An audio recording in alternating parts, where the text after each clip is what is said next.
నిన్ను తృణీకరించిన వారి ఎదుట నిన్ను ఘనపరిచి తల ఎత్తి నీ సంతతిని ఆశీర్వదించి నీకు పుట్టిన వారిని ఆశీర్వదించి నా తండ్రి ఘనపరచబోతున్నాడు. నా తండ్రి అన్యాయస్తుడుగా ఎన్నోసార్లు నేను పొందిన అవమానకరమైన మాటలను బట్టి దేవుని ముందు ఏడ్చుకున్నా. నీలా అన్నారు ప్రభువా అని ఏడ్చుకున్నా. అంటే దేవుడు నన్ను ధైర్యపరిచాడు. బాధపడుకురా, వాళ్ళంటే అయిపోయావా? నేను కదా.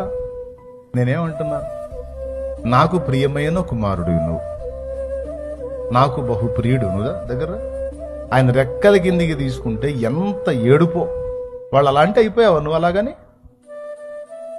అరే 1,000,000 మంది అన్నా వాళ్ళ మాట పట్టించుకుంటావు, నా మాట తీసుకుంటావు. నేను కదా అనాలి, నేను అనలేదు కదా. నువ్వు ఆశీర్వదించబడిన వాడివి నాన్న, నువ్వు అనేకులకు దీవెనగా మారతావు, నేను చేస్తాగా. వాళ్ళ మాటలు బట్టి ఆడవకరా, కృంగిపోకు, ధైర్యం తెచ్చుకో అని ఎన్నిసార్లు నన్ను ధైర్యపరిచాడో నా యేసయ్య నాకు తెలుసు. ప్రాక్టికల్గా నేను అనుభవించాను.